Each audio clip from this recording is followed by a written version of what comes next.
Welcome back. Today we are beginning our unit. We began the unit yesterday watching those Steve Spangler videos. But today we're going to start the notes on our new unit on sound. So up at the top, you've got the word bank and the quick review. It's technically a quick review of the Steve Spangler videos. So pause it, fill that in, and come back. All right, welcome back. Here we go.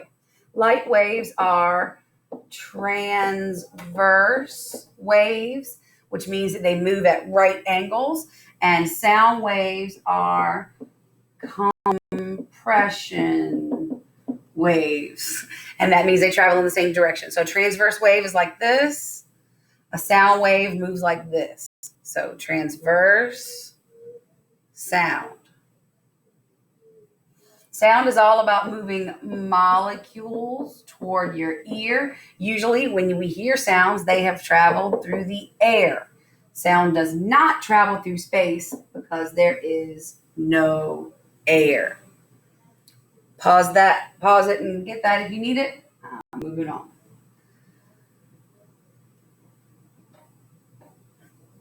All right, so sound and light both travel in waves. However, they are not the same type of wave. For a sound to travel, there must be molecules of some type of substance. So it's got to be a solid, a liquid, or a gas. It's got to be a substance that will compress and spread apart to transmit the sound. For sound to travel, there have to be particles that can compress and spread apart. Since there are no molecules of air in space, sound does not travel in space. All right, so now we're going to talk about some of the vocabulary words associated with waves. So first we have wavelength. So wavelength is measured by seeing how far it is from one part of the wave to another repeated part of the wave. So it's got to be measured from crest to crest. So from the top over to the top, or from trough to trough. So from the bottom to the bottom. You cannot measure a wave from the top to the bottom. All right, again, if you need to pause. I'm erasing and moving on. So here we have, and if you're doing this online, you might have to open this in Cami or just get a piece of paper and draw this on paper. But we're going to draw a wavelength. I do think it's easier to draw a transverse wave when you put in the node. So we're going to put in the node, that line in the middle, which shows the wave when it's not being disturbed. And then we're going to draw in our nice, simple transverse wave. And then we've got crest, trough, crest, trough. So this is a wavelength and this is a wavelength. What is not a wavelength? This, not a wavelength. Also not a wavelength. This, because it's from that spot in the wave. If you were going to measure a wavelength from that spot, then you would need to go all the way to here to get to the repeated part of the next wave, because this is the downswing of that wave and that's the upswing of this wave. So this to here is not, but this is going that full direction. All right. Next vocabulary word is frequency.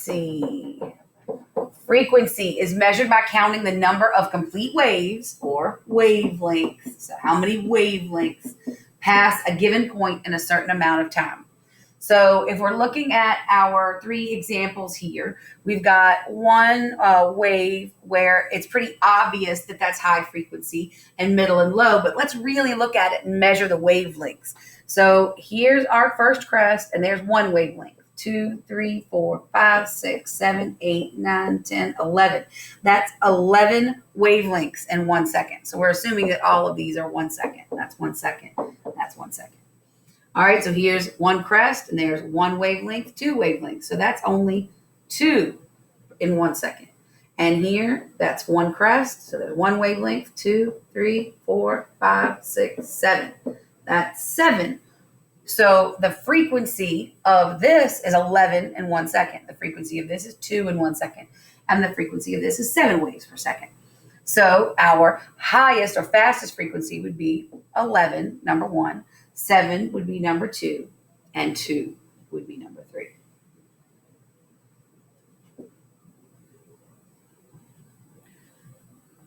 All right, as a sound moves through the air, the particles of the air compress, get closer together, and rarefact, spread apart.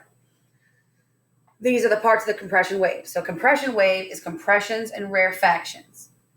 What are the parts of a transverse wave that we just drew up there? Right, crest and trough. All right, so we're going to draw a compression wave and label the compressions and rarefactions. There are 3 ways to draw a compression wave. Option number 1 is the one that I would really recommend, is the slinky method.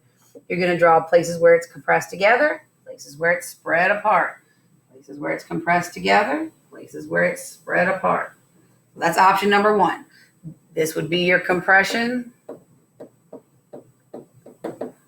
and this would be your rarefaction. Other options, you could do an up and down line, but it's got to have places where it's close together and places where it's spread apart. You also can do dots. So you're going to have lots of dots and then few dots and then lots of dots and then few dots. Any of those are possible for compression waves.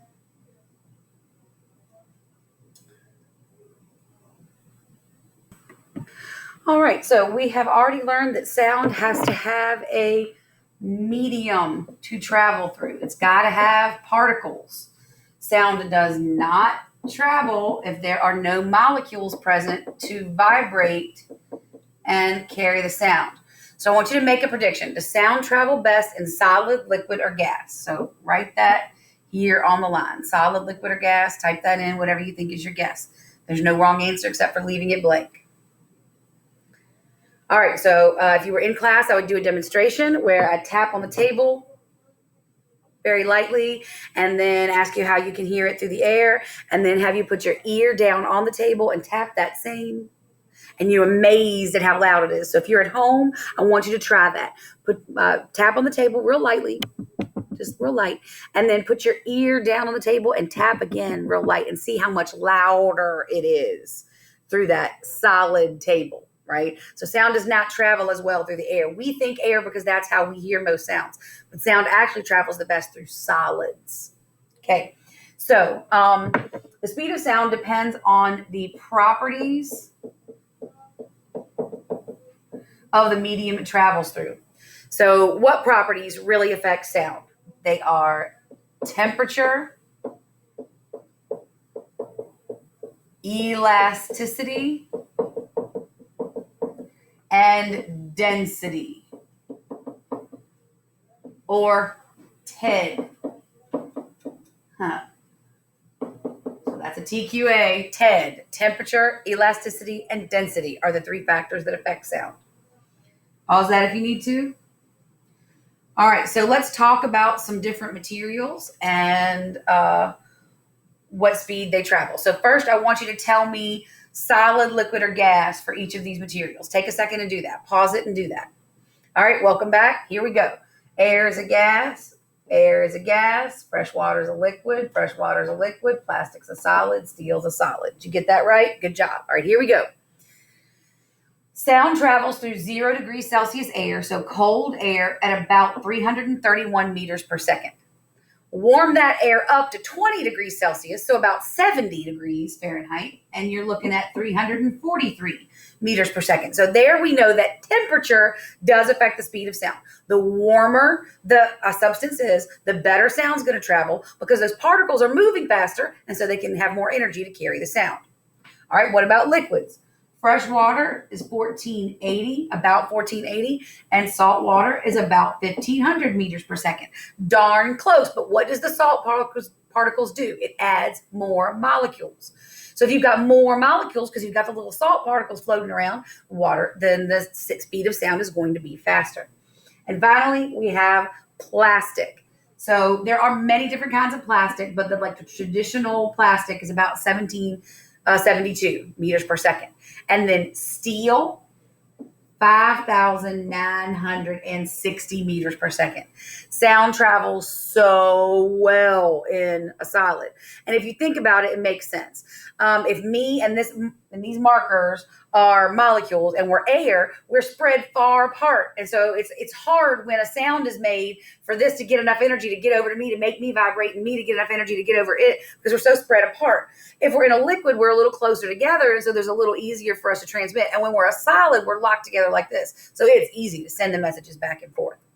So what do we notice about state of matter? Which one's the best? Right. Solid is fastest. All right. What do we notice about temperature? Right. Warmer is faster. All right. What do we notice about density? A solid of steel is more dense than plastic, but you got to think about it. It's crazy to think about, but once you get too dense and the particles are too locked together, they can't move at all. So density, an increase in density does equal an increase in speed until you get to super dense stuff, until really dense. So like lead, for example, is very dense, and it only has a speed of 1,210 meters per second because it's so dense. So just because something is solid doesn't mean it's necessarily good. All right, so from what you already know about heat, added to what you now know about how sound travels, why do you think air temperature makes a difference? And I've already said this, so hopefully you got it. Why does air temperature make a difference? Exactly, because the particles are moving faster.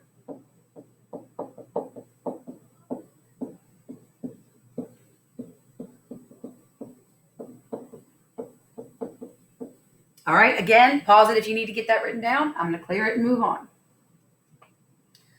All right, so breaking the sound barrier. The speed of sound is relatively slow. Like compared to the speed of light, the speed of sound is pretty slow. In 1947, U.S. Air Force Captain Chuck Yeager, is that right? Y-E-A? I never spell his name right. Y-E-A. Y-E-A. Yeager. That's an E. There we go. Yeager broke the sound barrier. When he reached 293 meters per second, he was traveling at the speed of sound at the altitude that he was flying. When he reached 294 meters per second, he was now going faster than the speed of sound, and he broke national headlines. His plane was actually traveling faster than the sounds that his plane was making could travel. And when you break through that barrier, there's a big boom, and the other people hear, and then everything inside the cockpit gets very smooth because there's no more vibrations. But that's up in the air where the speed of sound is slower due to fewer air particles. So up where the air is rarefied air, up there way high in the atmosphere, speed of sound is slower, so it was easier to break. So it took 50 years, almost to the day. 50 years later, Andy Green, who was a British physicist, came over to Nevada, to the Black Rock Desert, and he was the first one to break the sound barrier on land. In 1997, he drove a jet car. It was a jet-powered car, and he managed to hit a speed of 339 meters per second, and that was 7 meters per second faster than the speed of sound at that altitude. Amazing, right? There are 2 videos under the link of supplemental videos in today's folder for you to watch. We'll watch those in class together, but you at home will have to use the video to watch. So my question is, why did they choose the desert? There's all the reasons, right? Hopefully you thought of some of them.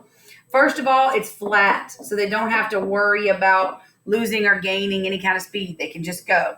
Second, it's an open space. They don't have to worry about running into anything. And finally, it's the desert. It's cold in the morning. And that means the speed of sound was easier to break because it was colder. They did not do it in the heat of the middle of the day. It would have been a lot harder to do because the speed of sound would have been higher in that hotter air. But because it was cold in the morning, they were able to do it. All right, again, pause it if you need to. All right, for this last part, if you're doing this in Candy, you should be able to do this in Candy, but if not, just do it on paper. I want you to draw a compression wave and label. Remember your 3 options, but I really do recommend this Linky, so that's the only one I'm going to do. You're going to do areas where it's compressed together and spread apart. Press together and spread apart. Okay, and label, so that's compression. And this is a rarefaction. Down here, we're drawing a transverse wave, so we need our node.